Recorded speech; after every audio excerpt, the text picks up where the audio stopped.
Bonjour à toutes et à tous. Est-ce que l'on m'entend? Non, pas encore. Est-ce que le son est là? Oui, vous m'entendez?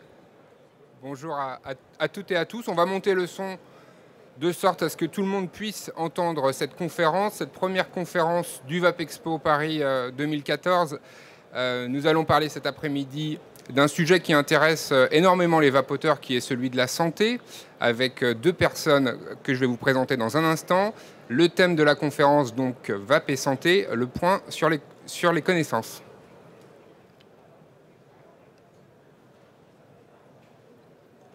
On se retrouve après un petit jingle.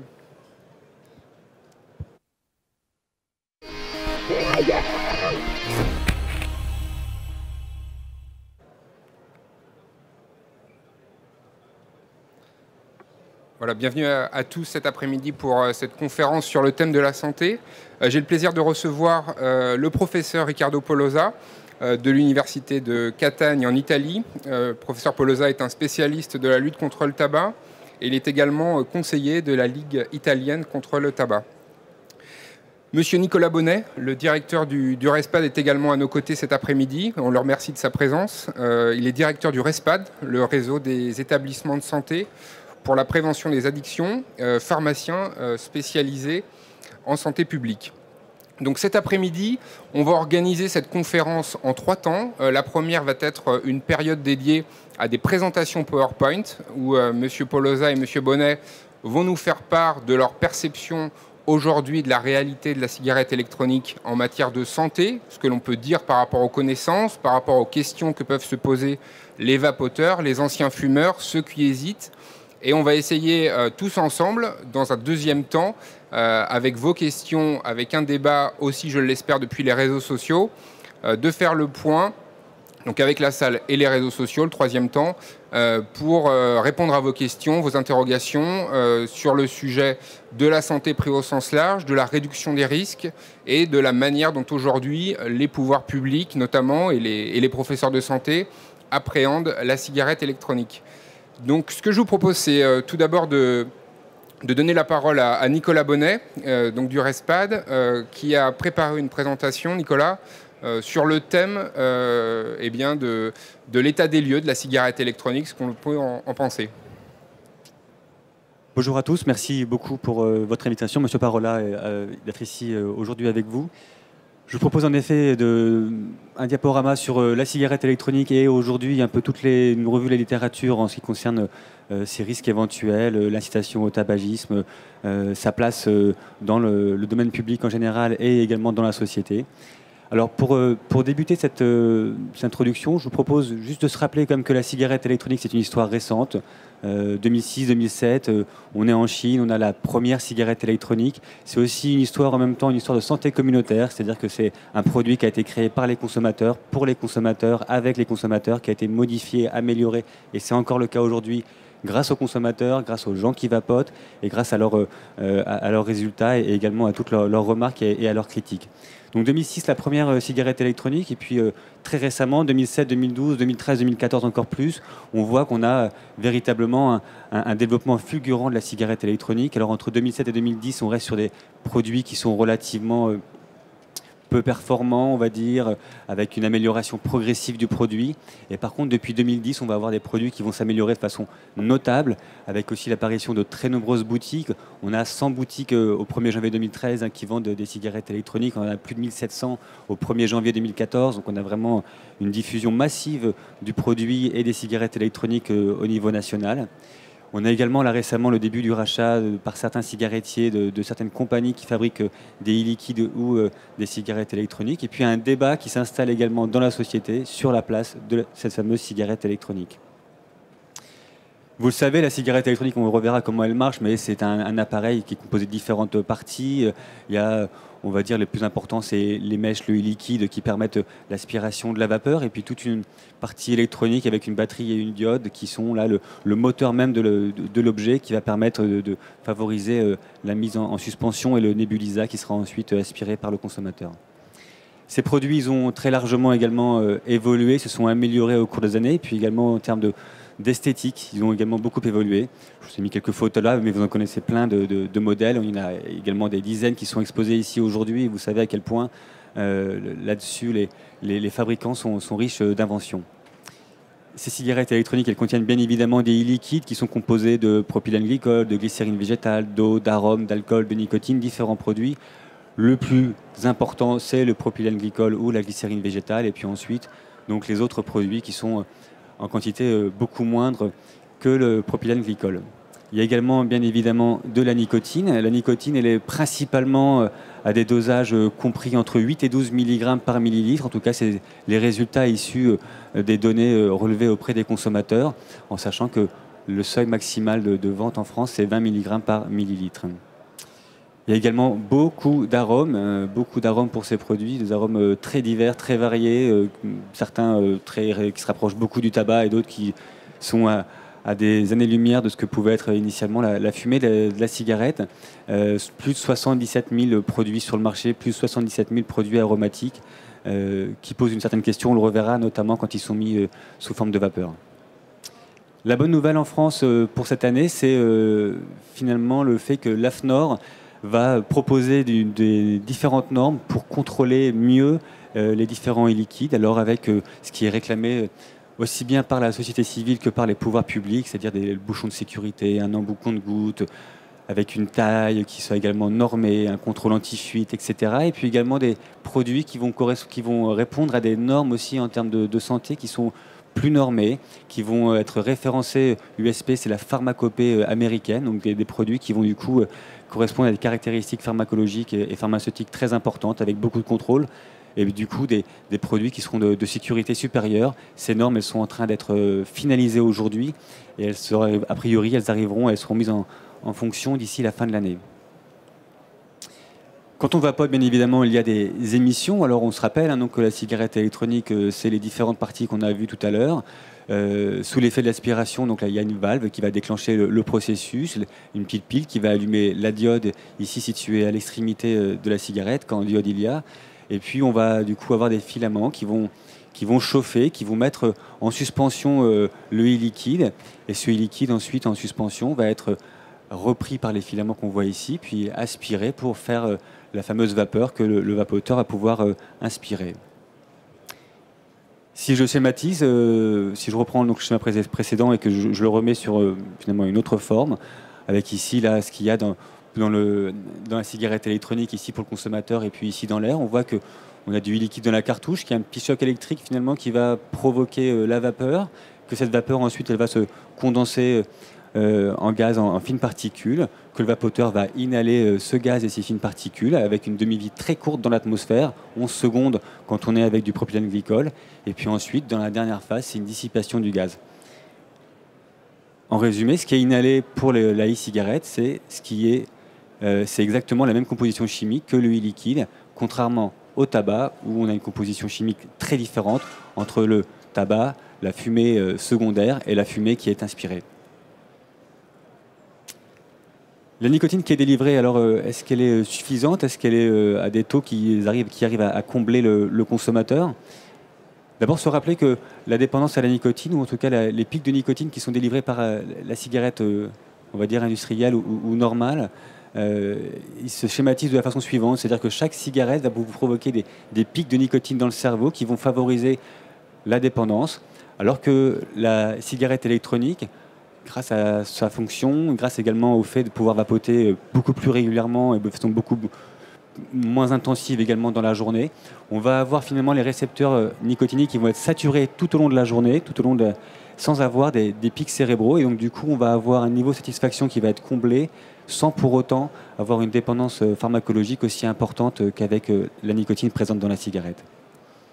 Et quand on regarde les taux de cotinine, donc un composé un métabolite de la nicotine, donc les taux de cotinine dans le sérum, on s'aperçoit que aussi bien chez les personnes qui fument des cigarettes que celles qui vapotent, on va avoir des taux de cotinine mesurés qui sont équivalents. Et donc on peut à juste titre penser que les personnes qui vapotent sont équilibrées en cotinine. On a une autotitration finalement de la quantité de nicotine qu'on absorbe, et donc on évite effectivement tout manque en nicotine. Ces produits sont-ils toxiques? C'est la grande question aujourd'hui, qui n'est pas encore totalement tranchée, mais pour laquelle quand même on a de plus en plus de données scientifiques. Alors on va d'abord s'intéresser aux nitrosamines, qui sont une classe de produits qui sont les cancérogènes, j'ai mis naturels du tabac, en tout cas les cancérogènes qu'on retrouve de façon la plus importante dans le tabac.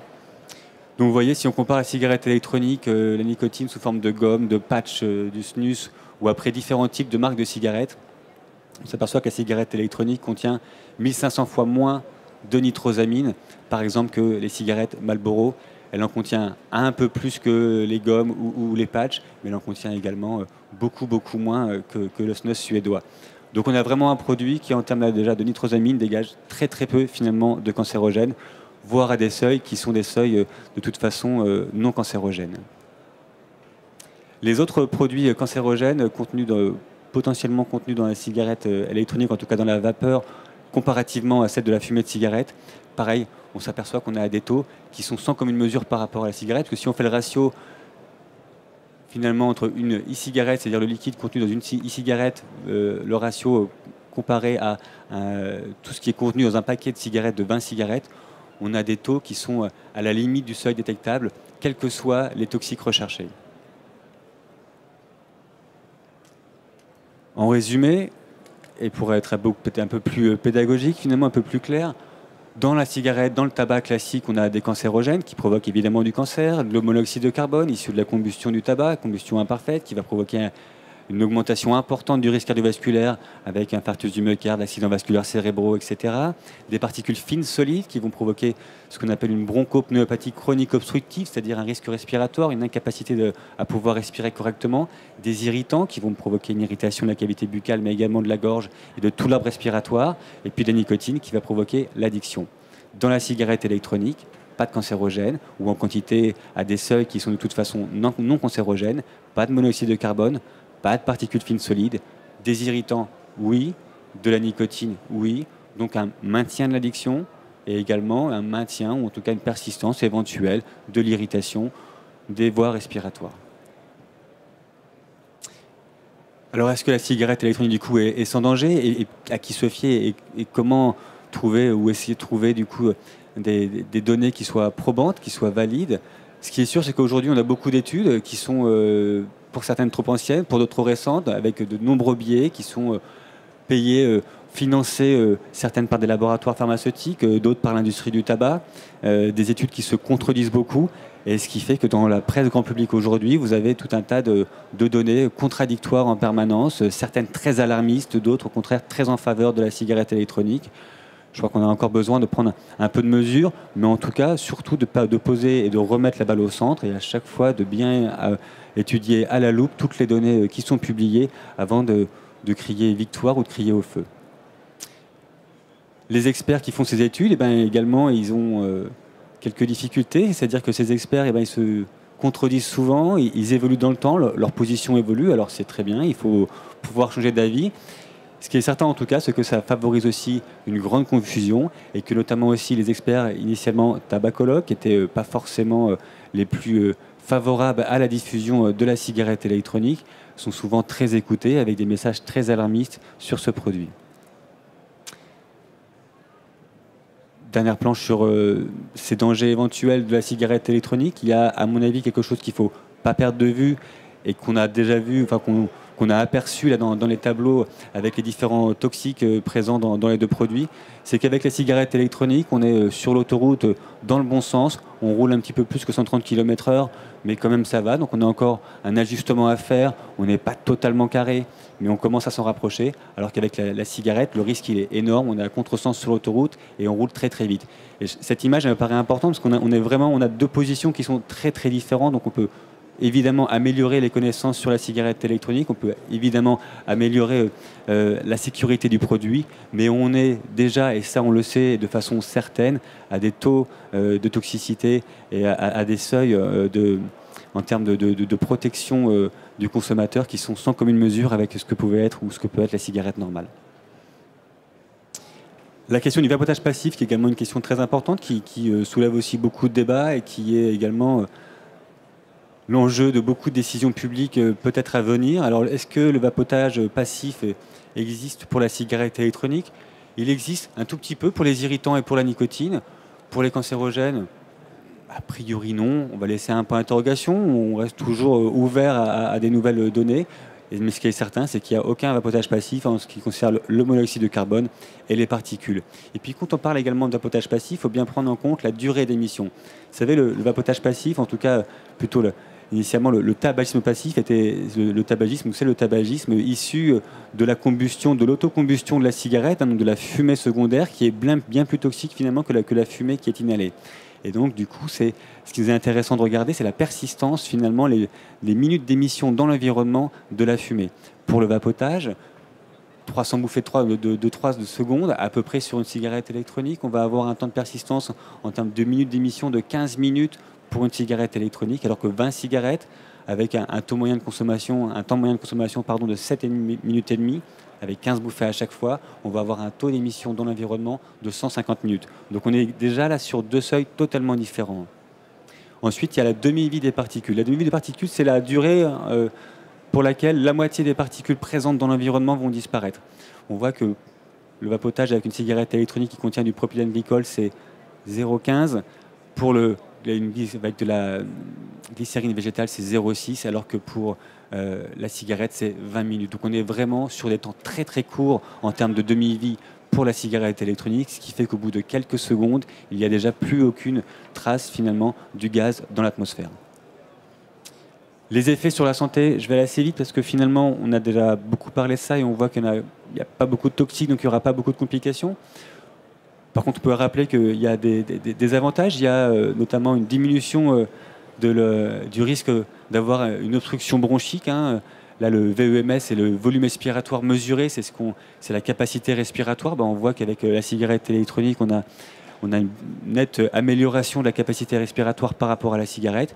Et puis, comme il n'y a pas de combustion, il n'y a pas de monoxyde de carbone, et puis il n'y a pas de goudron, il n'y a pas de produits cancérogènes, ou quasiment pas. Donc on est vraiment avec un produit qui minimise de nombreux risques. La cigarette électronique, de fait, est un véritable outil de réduction des risques liés à la consommation de produits nicotiniques. Les effets du vapotage sur la santé à long terme, toujours en question. On ne va pas trancher ici aujourd'hui. On a encore de nombreuses études à faire, sans doute, ou un suivi des populations. Mais on peut dire encore une fois, de façon certaine, qu'on n'aura absolument pas la même catastrophe sanitaire que celle qu'on a avec le tabac aujourd'hui. La dépendance. Est-ce que la cigarette électronique, finalement, vous aide à arrêter la dépendance à la nicotine? Je te rappelle juste que quand on est fumeur, on est dépendant avec un besoin physique de nicotine, avec un besoin comportemental de la cigarette, et puis qu'avec des besoins affectifs, qui sont de l'attachement, qui sont également une compensation dans certains états psychiques, de retrouver un plaisir et donc du coup une satisfaction.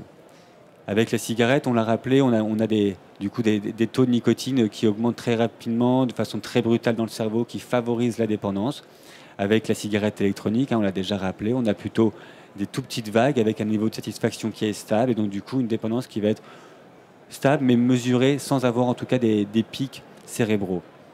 Alors est-ce que du coup le vapoteur va continuer à être dépendant ou pas?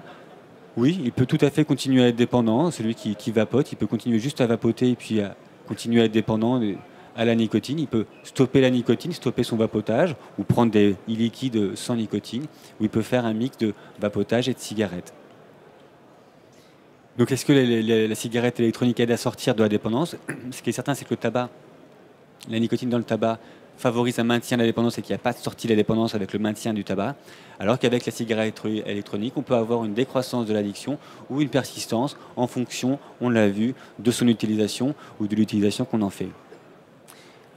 Si je reprends là les résultats d'un sondage qui avait été fait sur le forum e-cigarette, avez-vous arrêté le tabac depuis que vous êtes passé à la cigarette électronique? Sur un peu plus de 10 000 personnes qui avaient répondu, plutôt même près de 11 000 personnes, il y avait 74% des personnes qui avaient totalement arrêté le tabac quand elles étaient passées à la cigarette électronique. Donc on voit malgré tout qu'il y a un vrai changement de comportement. Est-ce que pour autant les personnes ont totalement arrêté leur dépendance à la nicotine? On l'a vu, ce n'est pas encore le cas.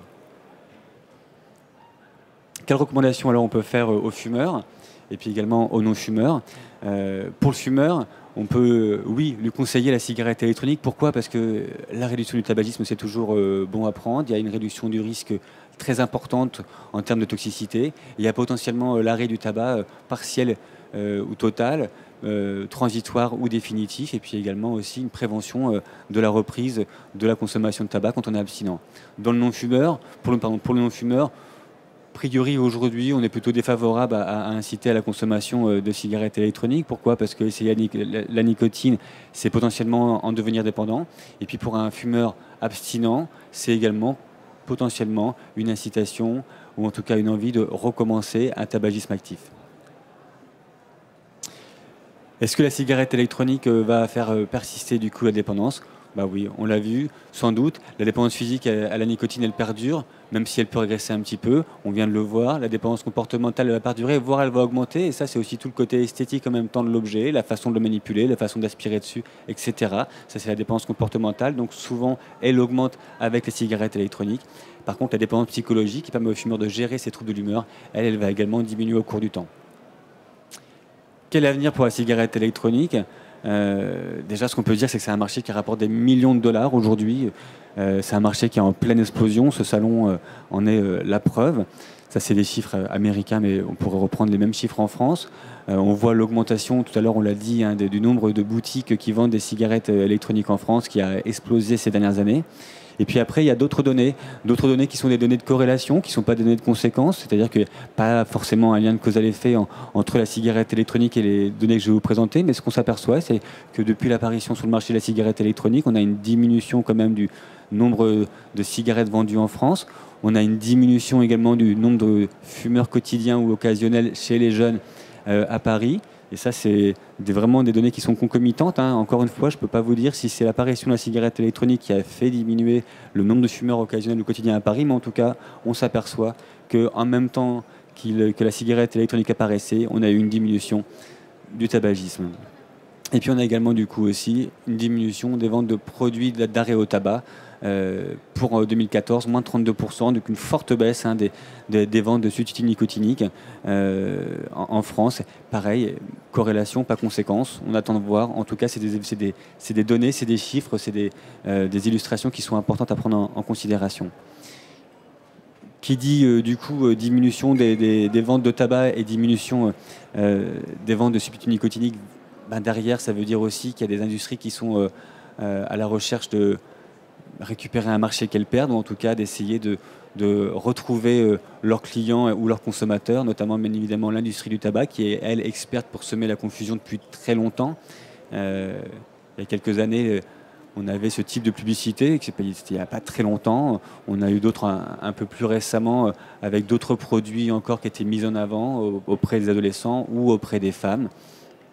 C'est certain qu'il faut être très vigilant aujourd'hui à toute l'information ou à toutes ces données qui sont publiées par l'industrie du tabac, mais également par l'industrie pharmaceutique, et toujours les prendre avec beaucoup de pincettes avant de pouvoir les interpréter. Alors, où placer la ligne rouge entre du coup le plan sanitaire, l'industrie du tabac, l'industrie pharmaceutique, et quels produits favoriser? Il y a 50 ans, c'était assez simple, le marché de la nicotine. Il y avait le tabac à brûler, et puis le tabac à chiquer, et le tabac à priser. Aujourd'hui, c'est beaucoup plus compliqué, puisqu'il y a la cigarette avec la combustion réduite, le snus à nitrosamine réduite, les substituts nicotiniques sur prescription ou uniquement en termes de réduction des risques. Ça, c'était même plutôt le schéma il y a 10 ans. Et puis plutôt aujourd'hui, on a donc en plus la cigarette électronique et puis les nouveaux produits issus de l'industrie du tabac, notamment l'inhaler VOC de British American Tobacco qui fait son entrée sur le marché, mais il y a d'autres produits aujourd'hui. Donc on voit que c'est un marché en grosse évolution, et il y a un enjeu très important, c'est le monopole de la nicotine. Et ce monopole de la nicotine, les acteurs cigarettiers en sont très attentifs à essayer de maintenir le plus possible ce monopole dans leur giron, et d'où également toutes ces actions de lobbying permanentes auprès des politiques. La cigarette électronique versus le tabac chauffé, c'est aussi une question importante que je vous illustre très rapidement, parce que le tabac chauffé, donc on en voit de plus en plus. Pareil, la cigarette électronique, elle est bien moins toxique que le tabac chauffé, quelles que soient les différents toxiques qu'on étudie, on aura toujours beaucoup moins de toxiques dans la cigarette électronique que dans les nouveaux produits issus de l'industrie du tabac. Enfin, les populations à risque et pour lesquelles, évidemment, aujourd'hui, on ne peut que déconseiller l'utilisation, en tout cas l'entrée dans la consommation, même si à certains moments, malgré tout, il faut pouvoir accompagner les personnes consommatrices. Ce sont les femmes enceintes, ce sont les populations les plus jeunes, ce sont les ex-fumeurs et ce sont les non-fumeurs. On l'a vu tout à l'heure, que ce soit pour l'entrée dans la dépendance, et que cette dépendance soit une dépendance liée à la nicotine, pharmacologique, ou uniquement une dépendance comportementale. L'évolution des consommations aujourd'hui, ça je vous le passe.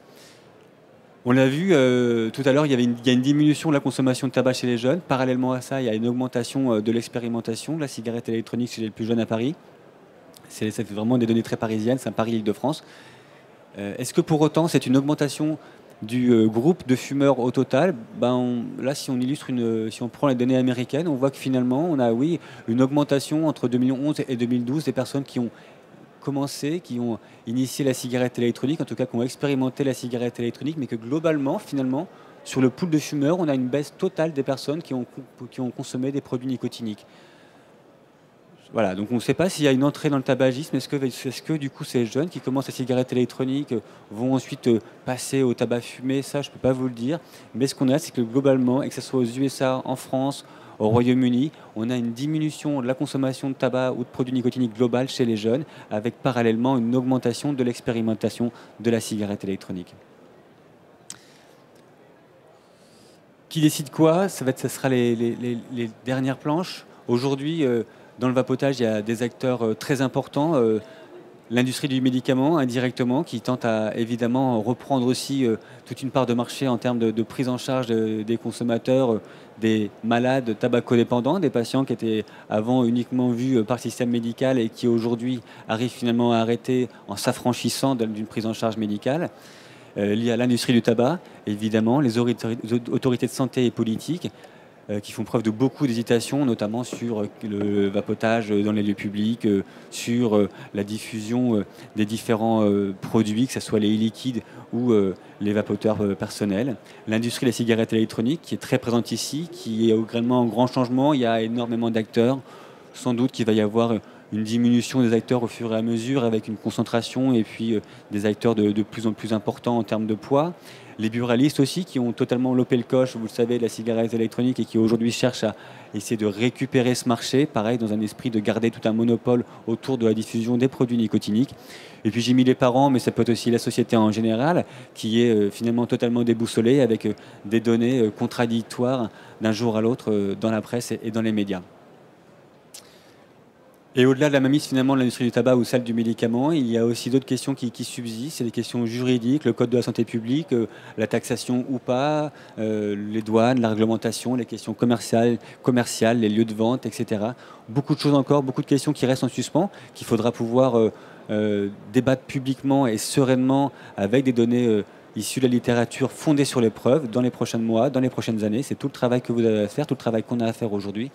Et tout le travail, j'espère, qui sera initié par les différents acteurs du champ. Voilà, j'en ai terminé pour ma présentation. Je vous remercie, restons ouverts, restons vigilants. En tout cas, ce qui est certain, c'est que la cigarette électronique reste un outil de réduction des risques à favoriser et à diffuser, notamment auprès des fumeurs actifs. Merci beaucoup.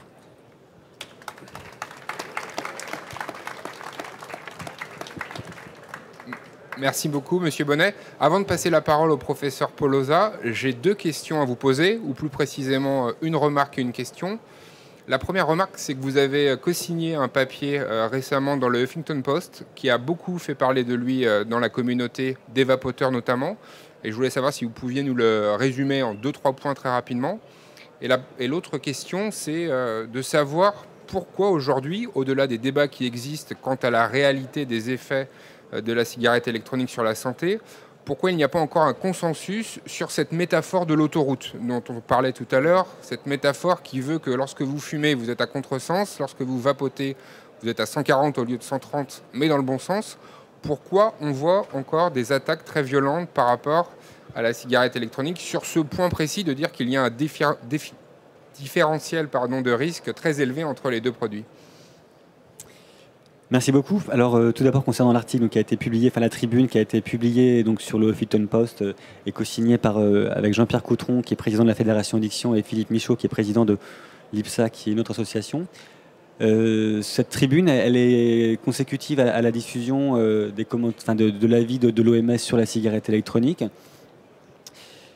qui est donc sorti il y a quelques semaines, et à la lecture de ces recommandations. On va y revenir tout à l'heure hein, sur l'OMS. Oui.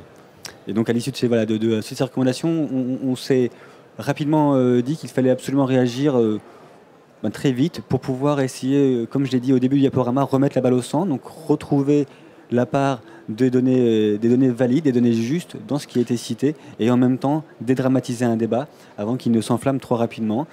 Essayer également de mettre le doigt sur les différents lobbying et groupes de pression qui peuvent agir également au sein de l'OMS et qui sont souvent défavorables à la diffusion de la cigarette électronique. Donc du coup, on a essayé de publier un papier objectif sur la cigarette électronique, sur sa diffusion, sur son intérêt en termes d'outils de réduction des risques, encore une fois, puisque c'est ce qui nous anime, nous, en tant qu'acteurs du soin, qu'acteurs de la prévention, c'est-à-dire d'avoir un outil qui, à un moment donné, permette aux fumeurs de gérer différemment sa consommation et d'avoir beaucoup moins de risques sur la santé. Sur votre deuxième question, sur la métaphore de l'autoroute, c'est une très bonne question. J'aurais une difficulté à trouver une réponse unique, parce que je veux dire, c'est un véritable paradoxe, cette métaphore, parce qu'effectivement, on a un produit dont on ne connaît pas tout, mais dont on connaît déjà, en tout cas, beaucoup de choses en termes de sécurité ou en termes, encore une fois, de diminution du risque par rapport à la cigarette normale. Pourquoi aujourd'hui il fait l'objet de tant d'attaques et de tant de freins de la part de différentes communautés, que ce soit de certains soignants, que ce soit de politiques, que ce soit d'administration, de l'agence du médicament, etc. etc. C'est une vraie question. Il y a derrière des enjeux politiques, des enjeux sociétaux, des enjeux financiers qui sont très importants, qu'on n'arrivera sans doute pas à lever comme ça avec juste dans ce simple débat, et qui sans doute aussi nous dépasse. Ce qui est certain, c'est que nous, en tant qu'acteurs, encore une fois, de la prévention, on doit garder le cap, on doit toujours rester du côté rouler dans le sens normal, rouler pourquoi pas à 140, encore une fois, mais en tout cas essayer de maintenir un minimum le risque pour les consommateurs. On vous transmet le volant, Monsieur Polosa. Oui.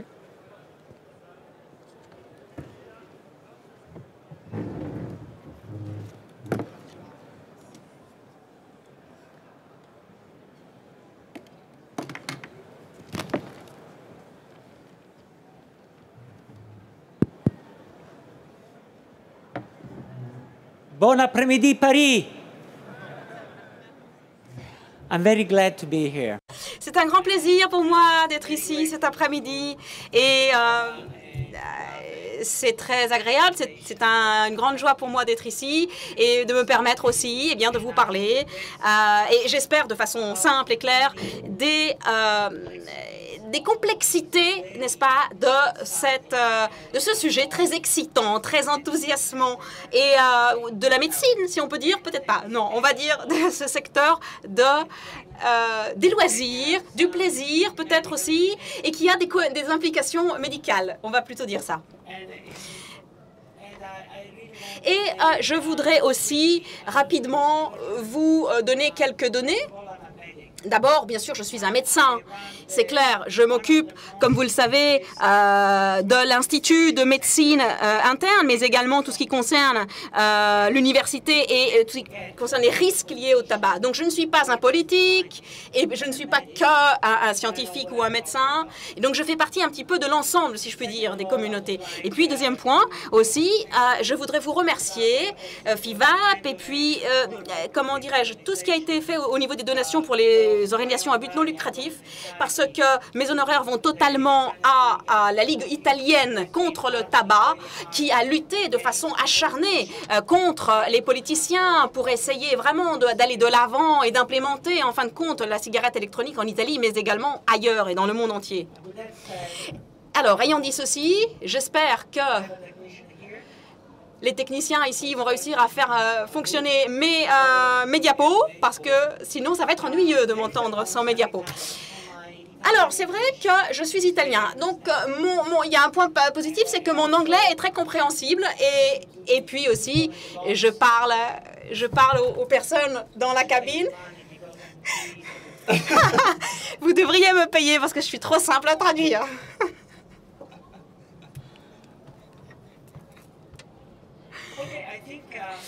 OK.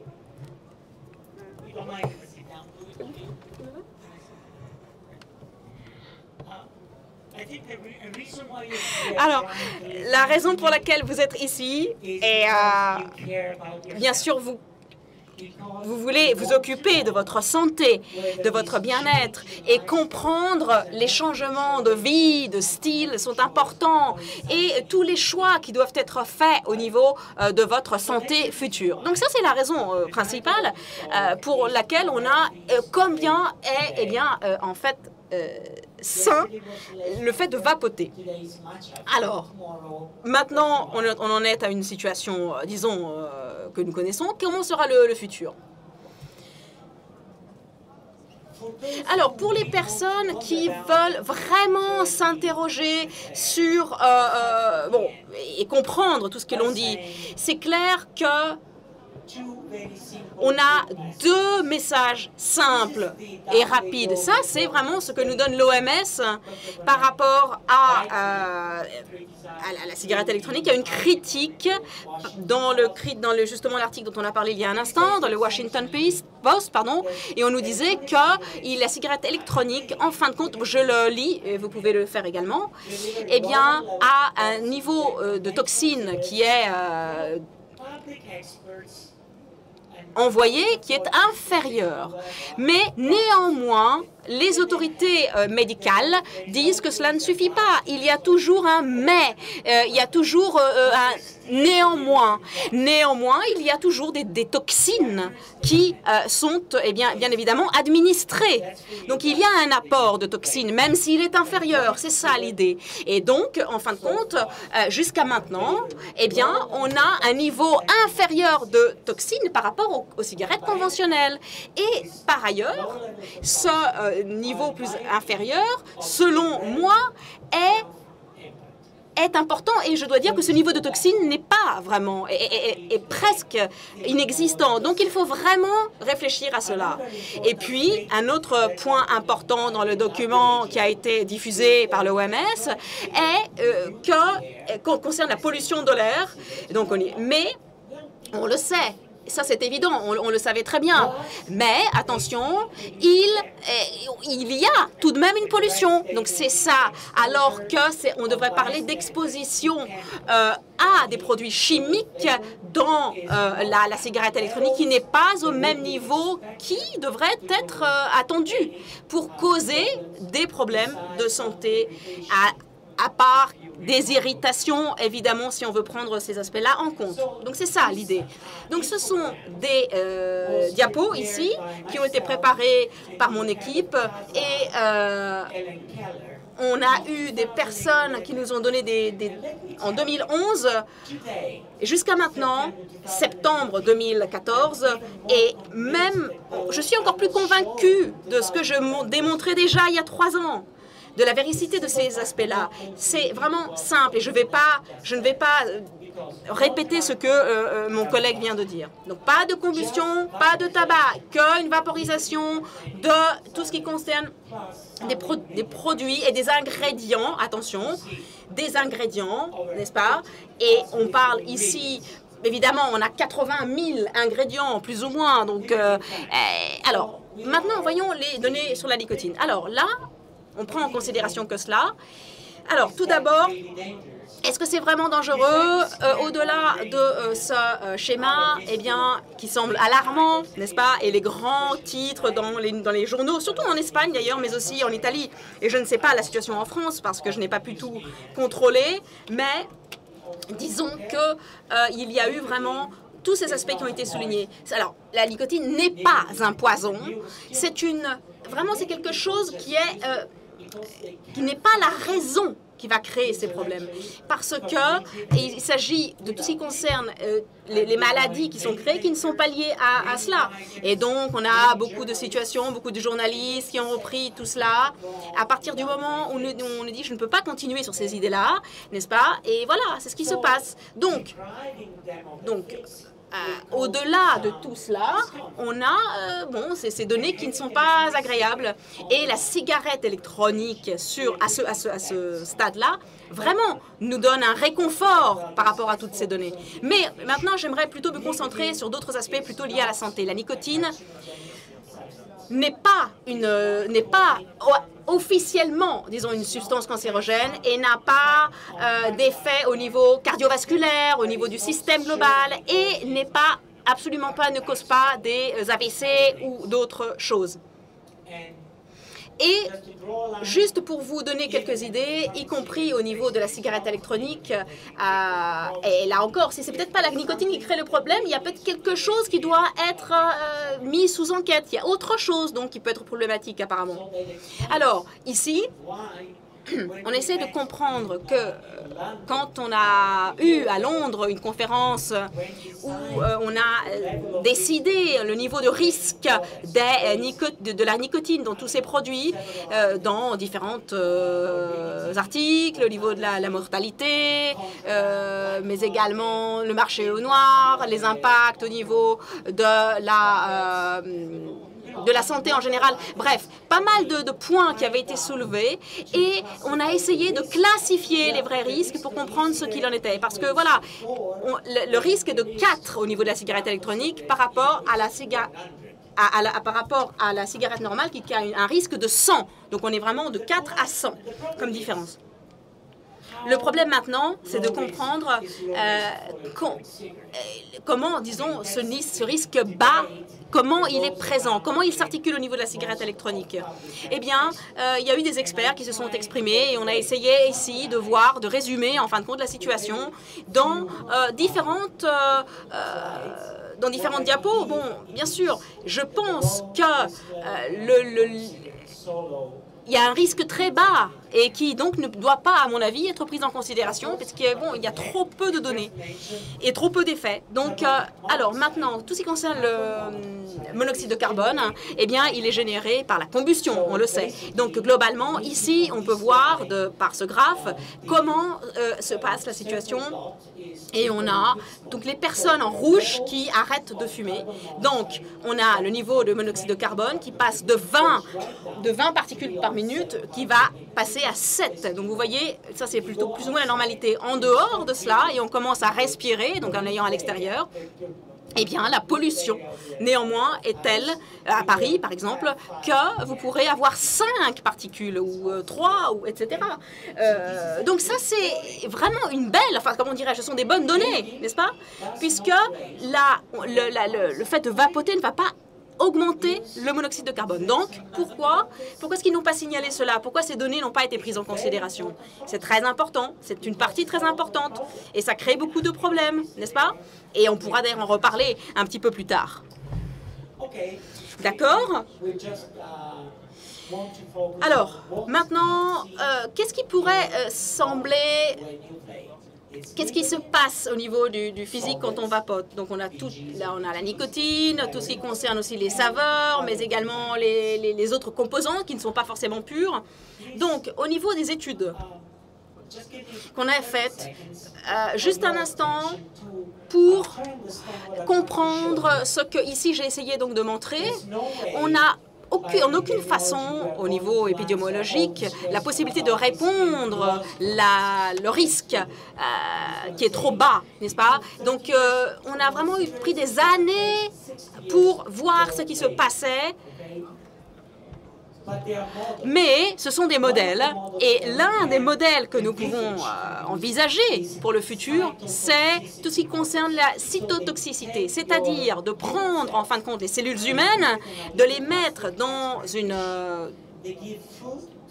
dans un Pyrex, par exemple, de voir les cultures qui se produisent et voir comment ça se développe. Et donc, on va pouvoir couvrir toutes les données présentes. Et c'est ce qui se passe ici. Voilà, c'est vraiment joli et c'est sûr, c'est sain. Et que se passe-t-il maintenant si je prends des cellules provenant d'un fumeur et que voilà, vous voyez bien que les cellules meurent. Elles se détachent de la partie inférieure du récipient et elles meurent. Voilà ce qui se passe. Et que se passe-t-il en revanche si je prends un vapoteur? Eh bien, je prends des cellules d'un vapoteur et voilà ce qui se passe. Est-ce que vous ne croyez pas que c'est plus ou moins la même chose qu'avec la personne qui ne fumait pas? Eh oui. C'est évident, même si, bien évidemment, il y a quelques différences par rapport à un sujet qui ne fume pas, mais néanmoins, c'est moindre.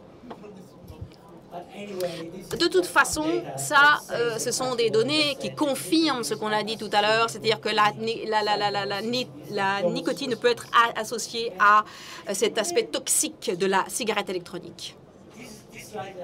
Et ceci est très important, on l'a déjà vu d'ailleurs. Quand on pense à la nicotine, on pense bien évidemment à des doses complètes au niveau de la toxicité. Et c'est vrai que quand on pense à, le fait de dépendance, eh bien, on parle de doses qui sont encore supérieures. Attention, il faut voir ici que la dose que l'on peut atteindre avec des modèles plus élevés, aujourd'hui par exemple, correspond à une cigarette, mais prend 35 minutes pour atteindre le même niveau. Attention, dans le corps. Donc, est-ce que vous vapotez 35 minutes de suite? Ah, je pense pas. Attention. Et donc, c'est ça qui se passe parce qu'il y a un métabolisme qui est créé et notre métabolisme n'est pas stupide. Il se défend, en fin de compte, contre toutes ces substances toxiques. Et donc, il y a une métabolisation, il y a le métabolisme qui lutte contre cela et de façon d'ailleurs rapide. Alors, maintenant, si on voit les ingrédients principaux, n'est-ce pas, et par exemple, les différents ingrédients, propylène-glycol, par exemple, et glycérine. Alors, que se passe-t-il? Globalement, on sait que ce sont des données sûres, n'est-ce pas? Ça peut causer des irritations, certes, dans des sujets susceptibles, mais pas dans tous les sujets qui auront et souffreront de ces irritations, hein, provenant donc de propylène glycol, etc. Et donc, à ce point-là, on peut passer à la glycérine végétale, si on a une irritation, par exemple, et c'est ce que l'on peut faire, c'est parce que c'est moins irritant pour la gorge, et donc vous pouvez profiter encore plus du fait de vapoter. Et dans le même modèle, par rapport aux cellules qui étaient en train de se développer tout à l'heure, eh bien, on ne voit pas, là encore, d'augmentation au niveau de la toxicité. Néanmoins, maintenant, on a, en Espagne, par exemple, fait des projections qui sont terribles, des scénarios un peu délétères au niveau de ces ingrédients, et en particulier, tout ce qui pourrait créer des problèmes au niveau des pneumonies et des maladies bronchopneumoniques chroniques obstructives, par exemple. Alors, voilà, ici, on peut voir les cellules qui peuvent être exposées, et ce sont des anges gardiens, n'est-ce pas, ces cellules, parce que elles vont tuer les mauvaises cellules, n'est-ce pas? Un petit peu, elles sont macrophages, n'est-ce pas? C'est ça le vrai terme. Et donc, elles vont provenir de notre système, et dans ce cas-là, elles vont manger, n'est-ce pas, les liquides mauvais ou nuisibles, entre guillemets. Bien. Mais ça ne peut pas provenir, ça ne peut pas provenir du fait de vapoter, justement. Et là, on a eu des études qui ont été faites, des mauvaises lectures, des mauvaises compréhensions qui ont été faites par rapport à la cigarette électronique, parce que la glycérine, comme on le dit ici, n'est pas un alcool et ni un lipide. Ça vient certes de la glycérine, c'est juste, mais glycérol, c'est un alcool, c'est donc différent, ce n'est pas la même chose, et donc ça a un effet macrophage, donc c'est un mensonge, ou bien le message n'a pas été transmis de façon appropriée. Donc voilà ce qui se passe. Et donc, il faut voir vraiment les choses comme elles sont et ne pas confondre les idées des personnes. Alors ici, on a une slide un peu complexe. Bon, qu'est-ce que l'on dit globalement? C'est que il y a toute une constellation ici d'effets secondaires qui ont été vus par, dans certains vapoteurs, et ce, par le web. Donc, on a beaucoup de personnes... Bon, je ne vais pas rentrer ici dans le détail, attention. Bien sûr, ici, ce sont des signes qui sont hyper sensibles, qui ont eu des réactions par rapport à ces produits, n'est-ce pas? Et y compris par rapport à tout ce qui concerne des gouttes pour les yeux, par exemple, ou tout ce qui concerne les collyres, eh bien, il peut y avoir 2 ou 3% de ces personnes qui ne peuvent pas tolérer la cigarette électronique. Des gens, donc c'est 2 ou 3% des gens qui prennent des collyres. Bon.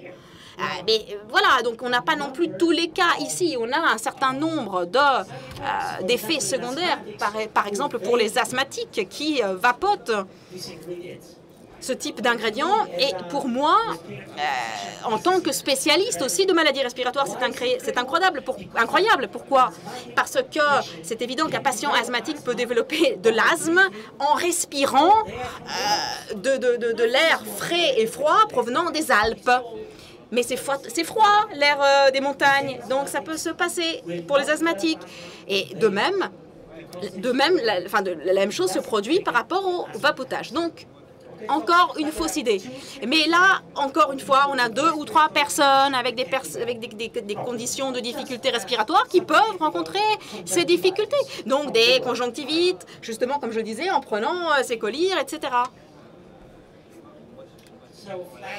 Alors, bon, là, maintenant, tout ce qui concerne un peu les aspects mauvais par rapport aux composantes et aux arômes. Et là encore, on a donc les bonnes cellules sur la gauche, ici, donc c'est le niveau que l'on devrait atteindre.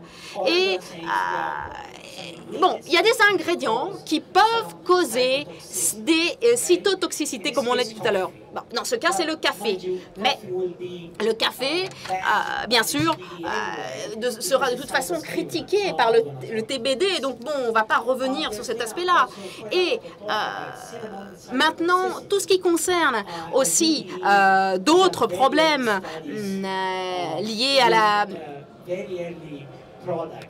à des produits, et je pense qu'en l'occurrence, c'est l'utilisation de la cannelle au niveau pharmaceutique qui peut être contaminée, et donc il y a une contamination qui peut se produire. Donc c'est la fameuse cinamaldéhyde et tout ce qui concerne ses effets. Et donc là encore, cet aspect cytotoxique avait été causé et bon, l'effet était moindre par rapport à des niveaux qui avaient été atteints dans d'autres cas.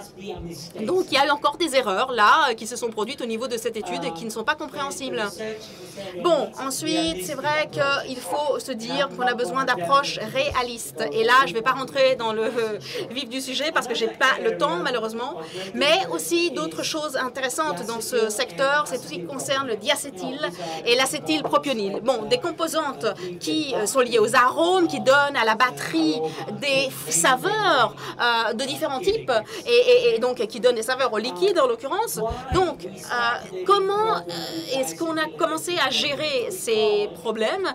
Eh bien, on savait au niveau de la médecine que le terme de maladie, ou du moins, quand on produit des pop-corn, on a tout ce qui concerne, disons, la préparation, et on ne peut, au niveau de la communauté scientifique, il y avait eu pas mal d'interrogations qui se sont posées pour voir ce qui pouvait être développé, et donc c'est ce qu'on a appelé la fameuse maladie pulmonaire liée à cela. Bon, alors attention, on a beaucoup de diacétyl dans les liquides justement, mais également on a 74% plus ou moins du produit qui avait été testé par mon ami Farsalino qui s'est occupé de cela, et il semblerait que ce soit un peu en dessous les niveaux de sécurité qui avaient été recommandés par l'Organisation mondiale de la santé. Donc voilà, là les recommandations, bien sûr, ce serait de limiter le diacétyl, mais je voudrais encore une fois vous stimulez votre pensée. C'est-à-dire, si on regarde les cigarettes normales, traditionnelles, eh bien, elles ont un niveau, comme vous le voyez, de 301 à 423 microgrammes. Et si je fais une projection, le diacétol ici, regardez par rapport justement à la cigarette traditionnelle, bon, mais ça va bien au-delà. Et en effet, j'avais jamais vu ce type de maladie se développer auprès de fumeurs. Donc bon, là encore, c'est pas un problème. Ça peut être évité parce que ce sont des arômes artificiels qui peuvent jouer le même rôle au niveau toxique, qui sont bien connus. Mais pour moi, ce n'est pas une comment dirais-je, c'est quelque chose qui peut être évité. Ça, c'est clair. Ensuite, par tout ce qui concerne les métaux. Alors, c'est évident que pas mal de ces métaux proviennent donc de la résistance, mais également de la mèche. Bref, et c'est ça. Donc, en fin de compte, le niveau principal vient de ces éléments. Et vous le voyez ici, au niveau des cigarettes électroniques, on n'est pas du tout au même niveau que nous avons de l'autre côté. Et là, on peut voir les différentes limites qui sont présentées par la pharmacologie américaine qui a donné ces limites et qui a défini ces seuils. Je ne vais pas les lire dans le carré rouge ici. Et donc, cela nous permet, parce qu'en fin de compte, ils les ont considérés comme... Ils les ont considérés comme des drogues, en fin de compte. C'est ça l'idée. Hein. Donc, bon, bref. Ça fait vraiment partie de ces limites et il faut vraiment voir comment gérer ces aspects-là. Mais donc, on doit les prendre en compte, c'est sûr, mais pas être alarmiste. Alors, par rapport aux nitrosamines, là encore, c'est pas un problème parce que il y en a moins. Bien sûr, il y a des contaminations au niveau des extraits de tabac. Et donc, bien sûr, on travaille vers un standard pour maintenir un niveau de sécurité qui soit approprié, avec FIVAP, CITA et d'autres, et IDUS, bien sûr, et puis d'autres associations. Et l'idée, c'est qu'on doit faire un bon travail ensemble, essayer de résoudre tous ces problèmes de réglementation, somme toute, européenne. Et c'est ça l'idée à défendre ici. Voilà, et puis, bien sûr, de voir aussi la protection au niveau de ces données. Et puis, un autre secteur important qui suscite le débat, c'est tout ce qui concerne la dégradation thermale. Et donc, tout ce qui concerne, on a les données au niveau de la production des aldéhydes. Donc ici, on a toutes ces données qui peuvent être comparées, là encore, à la cigarette conventionnelle. Vous pouvez voir les chiffres. Donc, de 16 à 52, la différence est énorme. Donc, c'est 10 fois moins dans la cigarette électronique que le pourcentage dans la cigarette normale. Donc, c'est voilà. C'est impressionnant au niveau des résultats. Mais tout n'est pas là parce que ici, les personnes, c'était le docteur Kountz-Feith qui a utilisé ces données. En faisant d'autres études au niveau de l'Institut californien maintenant, eh bien, on peut voir des données totalement différentes. Et que se passe-t-il? On a la même diapo qui change totalement. Regardez, c'est pas 10 fois moins de la cigarette normale. C'est 150 fois ou 161 fois moins, figurez-vous. Et voilà, donc c'est pas du tout la même chose. C'est la folie, c'est complètement différent. On parle de 2200 points en moins. C'est incroyable. Voilà. Alors, qu'est-ce que veulent les réglementaires, les personnes qui s'occupent de la réglementation? J'aimerais que le ciel me le dise. Alors, et bien sûr, là, ça c'est important aussi pour vous parce que, comment dirais-je, vous utilisez beaucoup ces objets. Bon, donc il faut contrôler, avoir sous contrôle sa température. Et ici, on voit la température qui est un facteur important au niveau des aldéhydes, la production des aldéhydes. Donc pourquoi? Parce que ça peut, alors là, oui, ça peut être cancérigène et créer des irritations, mais juste une chose à dire ici, pour avoir comment dirais-je, développer un cancer du poumon, eh bien, il faut vraiment avoir des chiffres bien supérieurs. Et je pense que par rapport à la cigarette normale, eh ben, c'est au moins 10 fois plus ou 10 000 fois plus par rapport aux produits chimiques cancérogènes présents. Donc, bien évidemment, et puis là encore, tous les fumeurs ne développent pas un cancer du poumon. Donc, les systèmes de défense immunitaire donc, ne sont pas les mêmes. Et voilà. Bien, donc on a pu voir ensemble la température, son effet, et puis encore une fois, ça n'a rien à voir comparé à la cigarette normale, traditionnelle. Et bon, bien sûr, ça ne veut pas dire que nous devons mettre de plus en plus d'ingrédients ou d'augmenter le wattage, la puissance en watts, etc. Mais non, bien évidemment, c'est une question qui vous concerne, qui concerne votre vie, votre hygiène de vie, votre conception de la vie. Donc, c'est à vous de gérer ces aspects-là. Bien. Et c'est ça. L'idée, ce sont les choix de vie que chacun fait. Donc, on peut décider de cesser de fumer, pardon, ou de vapoter et d'aller vivre à la campagne, à la montagne, que sais-je, comme cette jeune femme devant les montagnes. Et voilà, c'est ça c'est un choix sain, c'est sûr. Et pourquoi pas? Est-ce que vous avez, chers amis, envie d'aller vivre dans les campagnes ou dans les montagnes? Pas forcément, vous avez envie de rester à Paris. Mais croyez-le ou pas, ce que vous respirez à Paris, eh bien, sera entre le fait de vapoter et la vieille cigarette, tout simplement. On va être à mi-chemin entre les deux. Donc voilà. Et dernière diapo. Alors, c'est juste pour vous donner un petit exemple ici de ce que nous faisons actuellement pour s'assurer que nous avons, ou plutôt que nous prenons en considération votre santé. Alors, tout d'abord, qu'est-ce que nous devons faire? C'est d'être responsables et que surtout l'industrie soit responsable et qu'elle puisse assister les personnes et respecter les standards et les normes. Donc, des bonnes pratiques au niveau de la production. D'autre part, la gestion de la qualité. Alors, là encore, les liquides que nous achetons nous devons savoir d'où ils viennent, comment ils ont été contrôlés, quel est le processus de contrôle. Et puis aussi, tout ce qui concerne, pas seulement ça, mais les glaces que nous mangeons, les bonbons que nous mangeons, etc. Donc, c'est la même chose pour les liquides.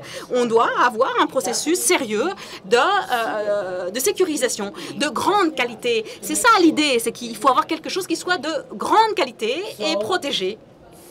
Et donc, là encore, tout ce qui concerne la nicotine et puis tous les produits chimiques dans la cigarette électronique, et puis aussi, comme je le disais, tout cet aspect pharmaceutique qui doit être contrôlé, voir tout ce qui est présent au niveau des contaminations, essayer de les éviter. Et donc, voilà, il ne faut pas tomber des nues. Après, quand on nous donne des données, il faut être au courant, les suivre, et donc travailler au niveau du suivi pharmaceutique, c'est fondamental. Alors, maintenant, je ne dis pas que les fleurs ou que les saveurs naturelles ne sont pas bonnes, mais c'est vrai que elles sont complexes, elles sont chères aussi. Donc, c'est évident que les saveurs ou les arômes artificiels, c'est plus simple. Et ça a le même appeal, ça nous plaît autant en fin de compte. Et au niveau aussi de l'évaluation des risques, eh bien, on sait. Et peut-être que c'est certainement la meilleure solution. Et puis, voir qu'en est-il au niveau des colorants qui sont utilisés dans l'industrie alimentaire, pardon. Alors, on a beaucoup d'infos sur ça, hein, et puis on a aussi des infos sur ça. Donc, on a expérience qui est à long terme, sur le long terme. Et il va falloir voir comment gérer cela, parce qu'on a des producteurs qui ne seront pas forcément ravis de devoir donner des suivis. Et puis, tout ce que je viens de dire par rapport aux différents produits chimiques, aux différentes formalités qui doivent être faites. Alors, c'est sûr, les nouvelles technologies nous donnera la possibilité de gérer la cigarette électronique du futur, mais le futur, c'est demain. Donc, il faut qu'on puisse gérer la température, gérer tous ces aspects. Et l'idée de la voiture tout à l'heure, c'est ça. Il vaudrait mieux avoir une BMW avec un contrôle de la vitesse à 80 et pas à 140, n'est-ce pas? Mais en restant justement sûr, c'est ce qu'on devrait faire, ne pas aller à 140, rester à 80. Et en plus, nous avons aussi un grand chapitre, n'est-ce pas, qui concerne eh bien, toutes les matières, le plastique, la résistance, la mèche, etc. Bref, là encore, avec la gestion de la température, je pense qu'on va minimiser aussi ces aspects. Et puis, tout cela, c'est la sécurité du consommateur. Et ça, c'est la priorité. C'est pas que la sécurité, c'est pas que la santé, c'est les principes de base du consommateur, de notre sécurité. Et on a besoin de normes, on a besoin de standards. Et cette main, c'est la mienne en fait. Hein. Attention. Merci de votre attention.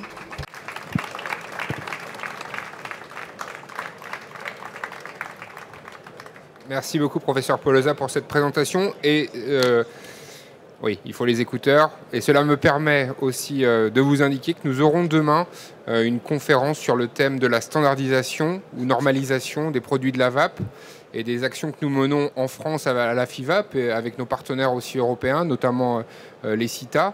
Et on pourra voir justement précisément les différents enjeux sur lesquels nous devons travailler pour définir des standards, des normes qui permettent de garantir la sécurité et la qualité des produits de la vape. Il y a un micro dans le public et on va le faire tourner si vous avez des questions à poser à M. Polosa et à M. Bonnet par rapport à des points précis, mais peut-être aussi plus généraux, les questions que vous pouvez vous poser vous personnellement en tant qu'ex-fumeur vapoteur ou vapofumeur. Il y a aussi différents profils de vapoteurs. Qui veut poser une question ?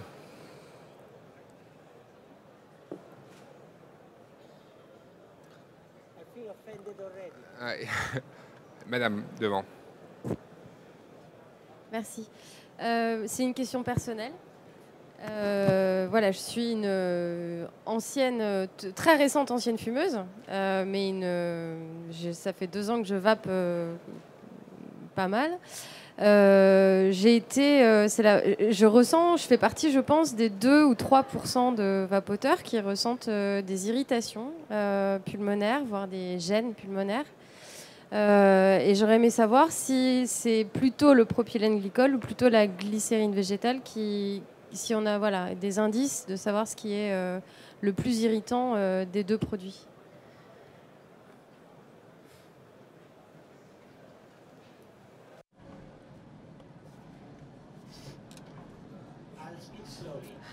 Alors je vais parler lentement. Comme vous le savez, il peut y avoir beaucoup de substances qui causent des effets irritants, de la nicotine aussi, mais donc la chaleur causée dans le tractus est aussi causée par la nicotine. Donc PG, on peut éventuellement alterner en VG. Ça, c'est une possibilité, donc de passer à la glycérine végétale. Et quel type de cigarette électronique est-ce que vous utilisez? C'est un wattage altérable? C'est une grande batterie, petite batterie? Ou... Faites en sorte que vous ne dépassez pas le seuil. Respectez votre corps. Comme on l'a dit tout à l'heure, on peut faire beaucoup pour améliorer les effets irritatifs en écoutant votre corps. Si vous sentez quelque chose de brûlant, si l'arôme n'est pas bon, alors ça veut dire que vous êtes en train de combuster en quelque sorte trop le liquide. Donc essayez d'altérer. Et il y a beaucoup de substances qui peuvent causer des irritations. Peut-être ce sera une substance dont on ne connaît pas les caractéristiques. Peut-être ce sera une substance qui n'a pas encore été trouvée. Il faut vraiment le découvrir vous-même. Sinon, arrêtez de vaper peut-être et allez habiter dans les Alpes. Il faut, madame. On a une question qui avait été posée sur Internet et peut-être je vous la pose, Nicolas Bonnet. C'était celle de savoir ce qu'il en était de la porte d'entrée dans le tabagisme. Beaucoup de parents aussi s'interrogent sur le fait de savoir si commencer à vaper, ça peut être pour des jeunes la possibilité demain de devenir fumeur On a une étude de l'OFT qui a indiqué qu'a priori ce n'était pas une porte d'entrée dans le tabagisme. Il y a aussi un débat sur le sujet. Vous, quel est votre sentiment par rapport à la possibilité d'un effet passerelle entre la vape et le tabac?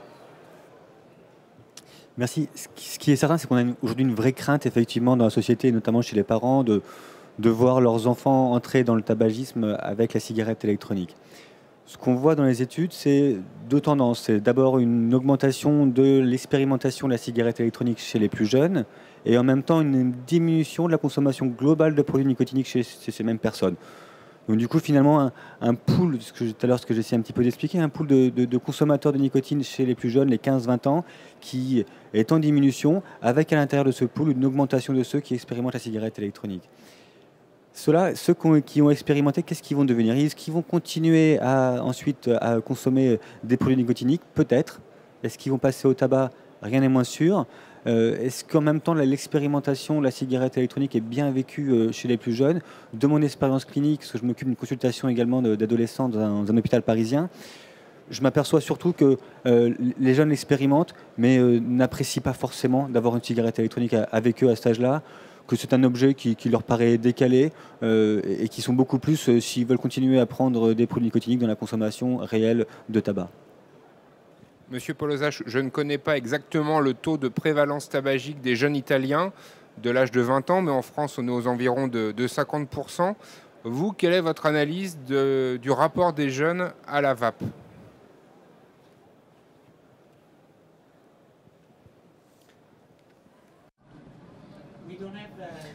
Nous n'avons pas de données en Italie, mais moi j'ai l'impression que en analysant la situation dans les écoles, par exemple, il y a le problème qu'il faut le mettre dans un contexte plus large. Donc le cannabis, le chanvre, des petites tablettes, d'autres drogues, c'est un phénomène récurrent en Italie dans les écoles et encore plus important que la simple cigarette et aussi la vape. Alors, je suis vraiment soucié par cela parce que la société et la sécurité alimentaire, la santé publique se concentrent vraiment là-dessus. On voit effectivement que moins de personnes fument, peut-être, puisque la cigarette électronique remporte beaucoup plus de succès. Et aussi, les jeunes pourraient éventuellement passer à la drogue. Donc, c'est un vrai problème. Ça pourrait être une catastrophe, en fait. Donc, les jeunes ne veulent pas la sécurité, ils veulent prendre des risques. Vous savez, vous connaissez ça, c'est un comportement de la recherche au risque. Et bon, je ne crois pas que la cigarette électronique soit un vrai risque, représente un vrai risque. Donc, une fois pour toutes, il faudrait montrer que cette histoire n'est pas du tout vraie. Est-ce que je peux utiliser un gros mot en anglais? Non. Ni à Paris, non. Full stupidity. La stupidité totale, c'est éviter, ou ce n'est pas regarder au vrai problème, c'est de regarder ailleurs, c'est tout simple.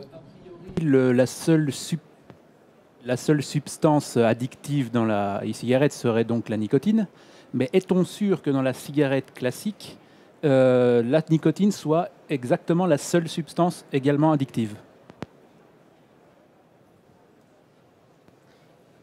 Il y a plusieurs formes de dépendance déjà par rapport au tabac et ou à la vape. Il peut exister des dépendances qui ne relèvent pas seulement de la composition des produits. Il y a aussi le comportement. Au RESPAD, on en parle, je sais, beaucoup. Oui, se rappeler en tout cas en effet que la dépendance, c'est un comportement qui a différentes facettes, qui est motivé aussi bien par des données comportementales, par des données environnementales, par des données neurobiologiques, et que c'est cette mixité, ces trois environnements, l'interaction entre l'individu, le produit et également c'est ce qui va vouloir en retirer, qui va derrière créer une dépendance. Ça veut dire que pour être dépendant, il faut à un moment donné rencontrer le produit à un moment précis de sa vie, dans un environnement particulier. Derrière cette question, j'entends également, de votre question, monsieur, j'entends également les données qu'on a vues publiées dans la littérature, notamment scientifique, il y a maintenant quelques années quand même, qui faisaient état de la dépendance à la cigarette, non liée à la nicotine, mais plutôt à des IMAO, ce qu'on appelle des inhibiteurs de la monoamine oxydase, qui sont des antidépresseurs qui seraient présents en quantité suffisante dans la cigarette pour amener une dépendance. Travaux qui, maintenant on le sait, avaient été financés par l'industrie du tabac, publiés par des neuroscientifiques de haut niveau et qui ont été maintenant très largement déconstruits. Et on est revenu finalement sur une position assez stable qui est de dire oui, le produit addictogène dans la cigarette, c'est la nicotine. Mais attention, évidemment, pour être dépendant, comme vous le rappelez, il faut aussi une composante environnementale, une composante génétique, une composante neurobiologique qui sont très spécifiques à chaque individu. On ne va pas tous être dépendants des mêmes produits au même moment de notre vie. Certaines personnes vont juste détester la cigarette, d'autres vont l'adorer. Ça fait partie de nos spécificités personnelles.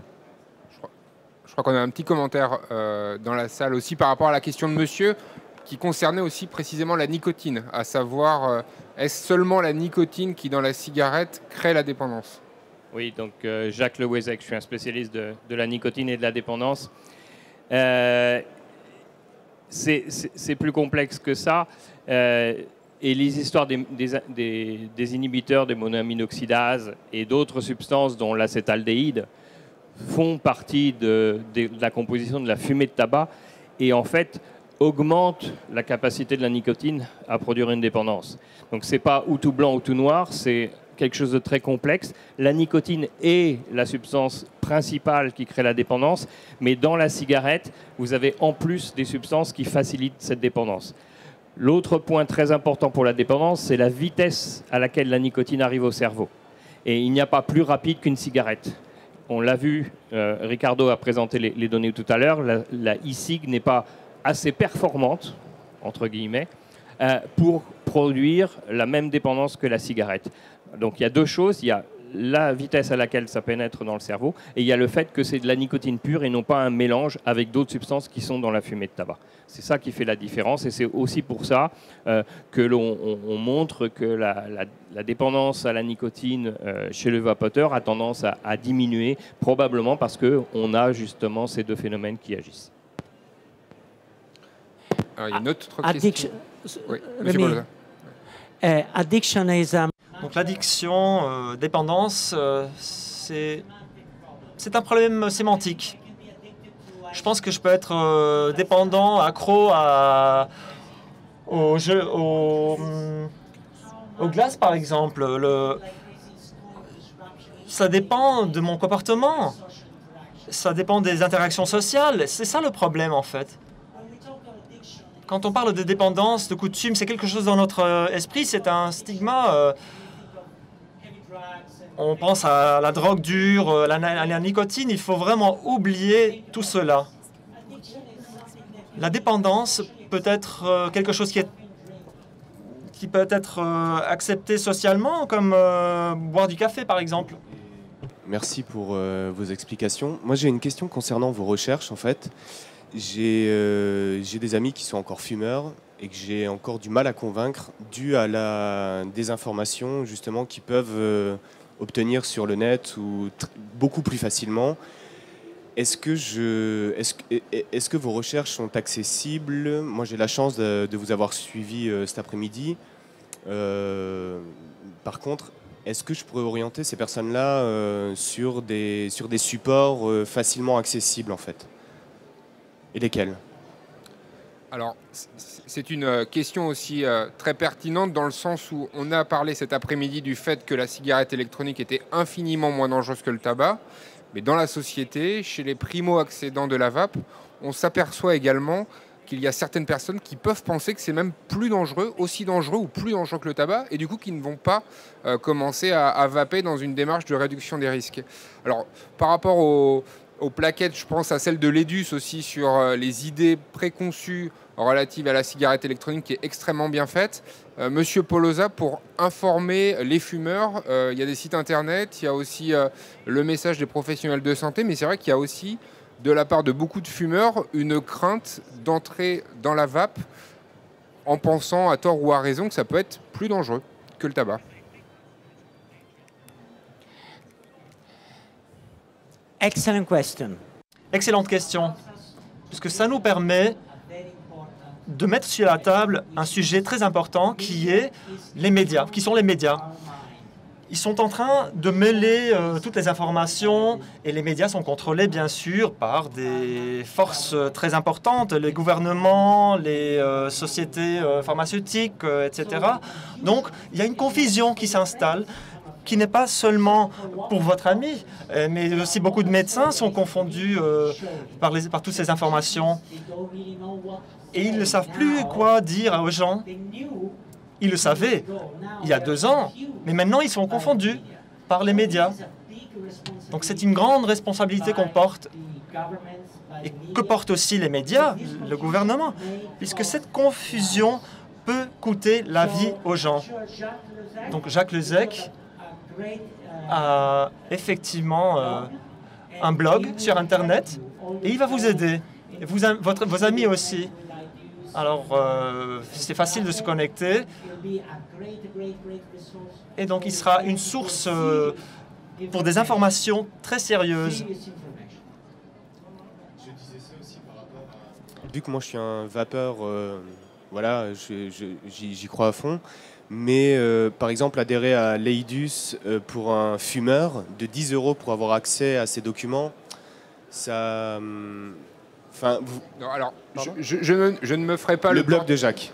Je ne me ferai pas le porte-parole de l'EDUS, mais il n'y a pas besoin d'adhérer à l'EDUS pour obtenir les informations. Parce que moi, je suis adhérent et on m'a renvoyé ça comme information. On m'a dit, je ne peux pas avoir accès au truc. Non, pas du tout.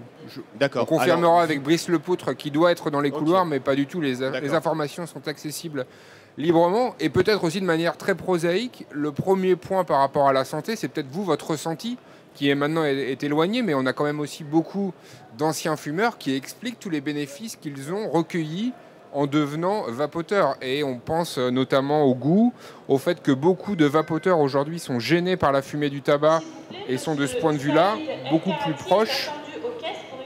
proches d'un non-fumeur que d'un fumeur. Quand on est vapoteur, on est gêné par la fumée du tabac.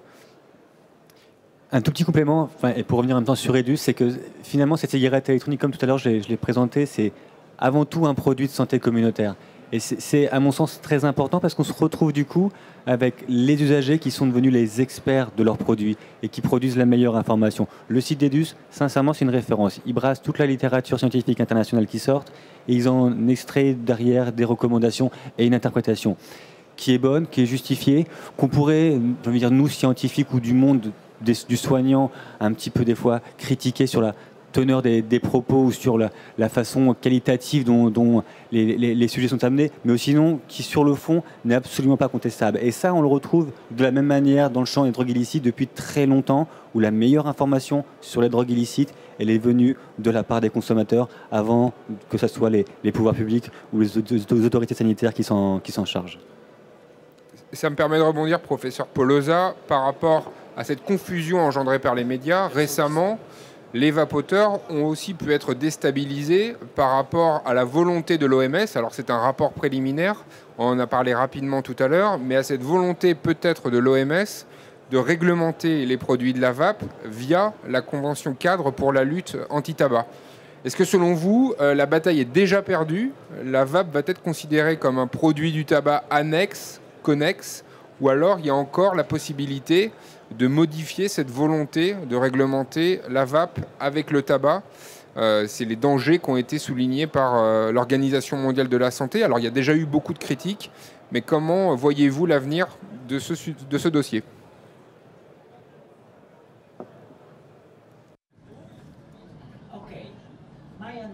Alors, d'après ce que je comprends, l'OMS veut considérer de voir la cigarette traditionnelle comme la cigarette électronique. Et ça ne fait aucun sens. Pourquoi faut-il considérer la cigarette électronique comme le tabac général, le tabac traditionnel? Ils sont stigmatisés, en fait. Les mettre au même niveau, c'est que toutes les restrictions légales par rapport au tabac seront aussi d'application pour la cigarette électronique. Et ce n'est pas une bonne idée. Je crois que ça n'ira pas, ça ne marchera pas. Et bon, je ne vais pas vous raconter pourquoi, puisqu'il y aurait peut-être des gens ici aux alentours qui vont raconter ça à autres gens. Mais je crois personnellement que nous allons surveiller la cigarette électronique et nous allons protéger ce monde. Et l'OMS s'est vraiment ridiculisé par rapport à cela. Et beaucoup de scientifiques sont déjà en train de reconnaître, sont en train de dire, OK, cette campagne a été moche par rapport à la cigarette électronique. Et donc, les scientifiques sont plutôt pour la cigarette électronique. Donc, d'après moi, les choses vont dans la bonne direction. Même en Italie, il y a 2 jours encore, j'étais au Parlement pour discuter une nouvelle loi, parce que les Italiens étaient les meilleurs. Ils ont mis la cigarette électronique au même niveau que le tabac traditionnel. Mais puis, rien ne s'est passé et ils espéraient gagner beaucoup d'argent par les taxes, les impôts, mais ils n'ont rien reçu.